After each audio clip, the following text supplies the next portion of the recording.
Dave, I want to jump right in with Shai Gilgeous-Alexander, who has 4 50-point games in 40 days. That's basically since the start of season 2 of Severance. That's all it took for him to put up 4 50-point games. It basically took Shai the start of the season of Severance what it took Klay Thompson 3 presidential terms to accomplish. 4 50-point games. I don't know what other way we could try to frame it. That's why I'm kind of doing these exercises, because it's remarkable, and yet you watch him play and you're not surprised by it necessarily. What have you made watching Shai do this? You know, it's funny. I talked to Fred Katz. He just wrote a big feature about Shai, and he like went into the background and how this guy like trained to score like this. When he added that step back 3, he pretty much became unguardable. So now he can hit a shot from anywhere on the court. Like that was the one thing escaping him. I still think, you know, like to see him have a certain 3-point shot where he is just elite, like maybe he's 40% off the dribble, maybe he gets to 40% on step backs. I mean, that's maybe the next step for him. But you know, obviously he gets to the line, he gets to the rack, he has an amazing mid-range jumper. He also can you know, pump and take 2 dribbles and take that long 2. When you can score like that, it's hard to scheme against. But then he's surrounded by talent that makes you pay. So if you start throwing 2 and even sometimes 3 at Shai just to make him give it up. I mean, Jalen Williams had a great season. Aaron Wiggins shooting the lights out here like recently. They just have guys that can capitalize on that. Hartenstein has been a nice seamless addition because his ability to take the ball out of that double team and then make a read is huge. So I just think it's perfect player for the perfect system with really good teammates around him. And you know, we're seeing a guy do it and make it look easy. Yeah, he does make it look easy. There's a little bit of Dwayne Wade, a little bit of Kobe, a little bit of Luka to his game too, where he's got all the angles. That pace stuff, you know, it's the pace, it's the figuring out. I love to shout out Fred's piece one more time. I thought he did a terrific job talking about a couple of things that really stood out. How he doesn't go from first gear to second gear. He goes from like first gear to third gear, first gear to like 8th gear, and then he'll go from like a millionth gear down to back to second gear. Like you just can't figure him out. It's like I wrote about him the other day, and it's like trying to catch a salmon with 2 chopsticks made of cooked spaghetti.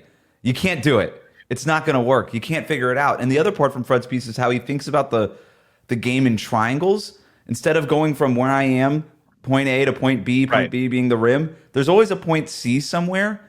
Yeah.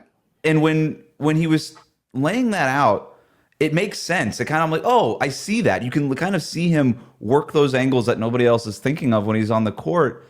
And you mentioned the fact that he's now developing this 3-point shot. That's been the biggest thing with these 50-point games is now he's hitting those step back threes and those pull-up threes.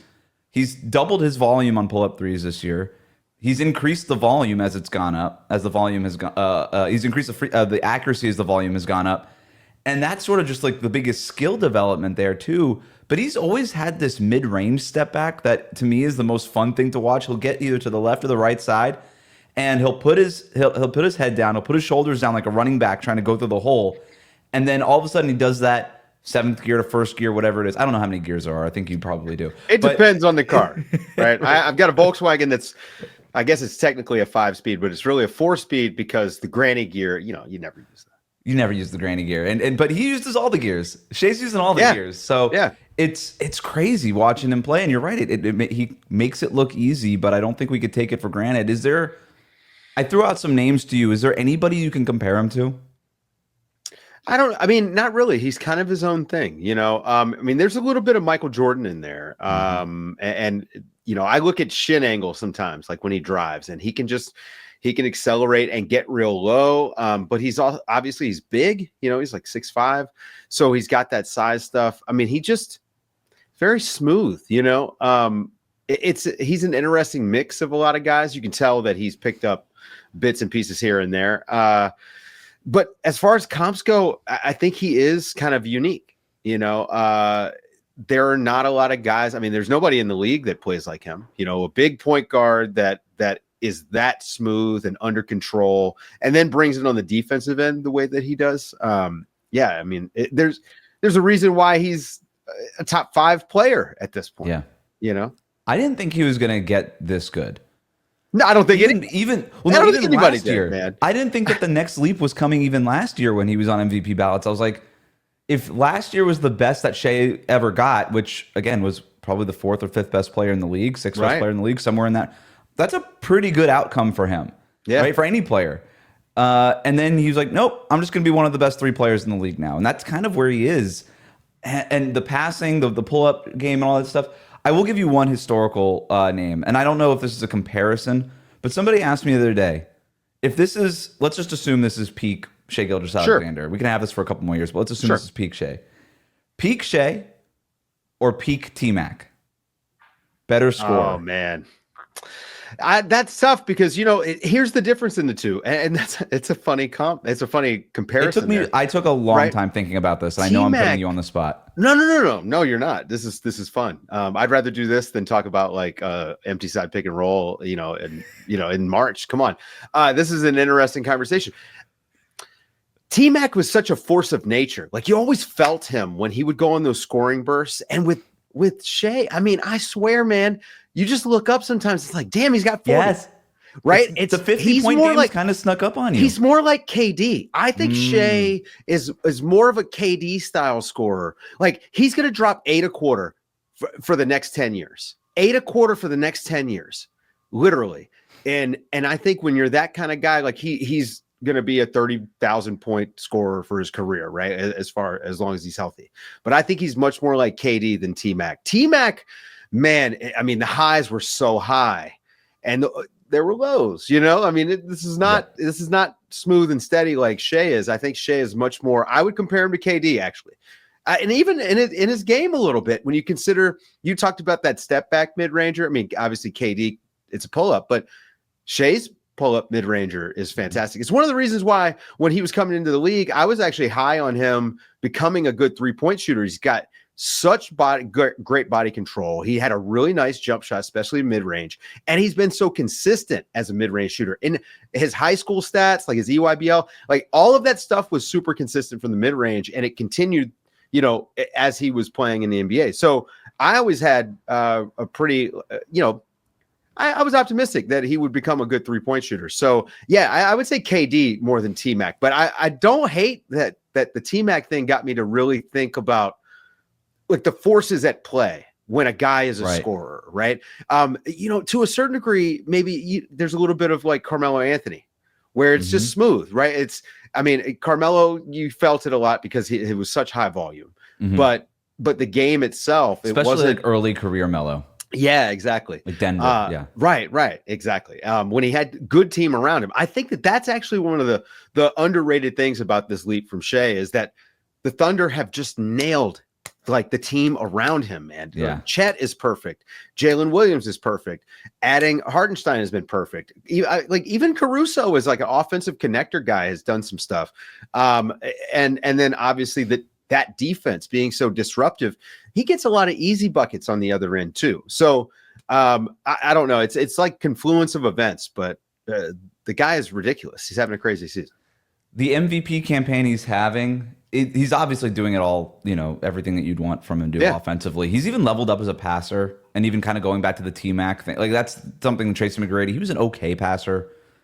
Yeah, Shai's already like way beyond him as just a pure passer. Yeah, and I think that's one of the weaker points of his game. If he gets better at making reads, obviously the game gets better and easier for him. I mean, that's the thing that I think keeps him out of the Jokic and like Luka sort of conversation is, being able to bend the defense yourself, great.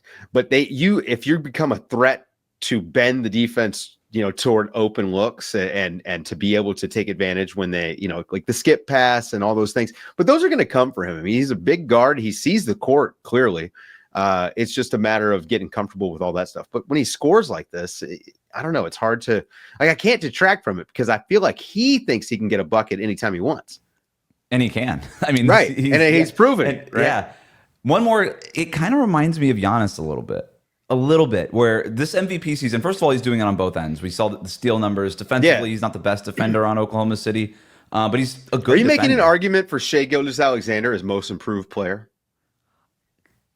I know you're asking that facetiously. The most improved mean, player award I is did so see. broken. I made this argument the year that when Giannis won his first MVP. I was Yeah. like, okay, this guy should also be the most improved player. Like he made such an incredible leap that season. I Now, think Shai, we need I don't to think put harder some to new get there. guidelines in place for most improved, where if you've ever made an all-star team before, or if you were a lottery pick, you're not allowed to win that I think award. lottery pick for sure. You just can't make it. But You just no. can't make Shai is like the jump that he took. No, in regards to the new made-up rules that we did, Yeah. it's not most improved anymore. Now it's just like new star player award. It's Guy who got more minutes. Like Ty Jerome, I think should be in the mix for that award. Guy who was like fringe NBA player for a while and now is like, what is he, 27 or something? And he's sticking, with the team contender. He's been unbelievable for that. Yeah. And multiple different teams to get Also to this point. NBA all hair team. The Cavs have a lot of hair situations going on. Who's that guy that looks like a walking Zin pouch? The guy that never plays for them. I don't know. The hair, he's got like a long hair and a mustache. I don't know. I'm gonna look up the roster really quick while I'm talking here. No, but to go back to the Giannis part of this too, in terms of his passing, his name is Luke Travers. That's it. Okay, doesn't play. So I can't think. Great hair, top 2 hair in the league, if not number 1. Max Strus is phenomenal. I'm again that team, man. There's something in the hair. Jared Allen, he's old school, but. With Shai and his passing, it's a little bit Giannis-like, where he's not going to be Jokic or Luka ever, neither of them, because they don't have that innate feel for the passing. Like that's just something you can't teach. But they are learning everything that you can teach, right? Like they're big, so they can kind of see the whole floor. They're seeing the pictures. They're going to get better every year. Yeah. But it's probably always going to be a bit mechanical, and I don't even know that that's necessarily a bad thing. I don't. Well, it's because so much of the development is individual development rather than team environment development. He's just going to learn the European guys. Yeah. He's going to learn, if I do X, then Y and Z come open, and if I do A, then B and C will be over here. And if you know that stuff, you could be an elite passer still, but it's just never going to be innate the way that Luka and Jokic kind of make them impossible seem possible sometimes. And you know what? If you're just a hair below some of the best passers we've ever seen, that's not a bad result. So I think he's been tremendous. And again, with the two-way impact, I don't know the last time we had an MVP. I guess Joel Embiid would have been the last one where they were just making a consistent two-way impact, because Jokic isn't necessarily doing that. I disagree. Okay. I think Jokic is a much above average defender, number one. But I think that like what he does for that team defensively is much more important than it maybe gets credit for. He didn't collect he didn't get a lot of stocks. Right. But he touches a lot of basketballs, right? Like he creates a lot of chaos. And then sometimes when they're trapping with Jokic, I mean, that's proven to be pretty successful for them in spots. So, and his rim protection is actually better, in my opinion, than people will give him credit for, but he's not he's not to the level of, Embiid, Giannis, the seasons that he won MVP. I think Shai is, below that level. Right, like he's not a defensive player of the year level player. But definitely he is up there above. I'll put him above Jokic, especially in just the role that he's in. Mm-hmm. He doesn't have to go guard the best guy every night, but neither do these bigs. So for what he does,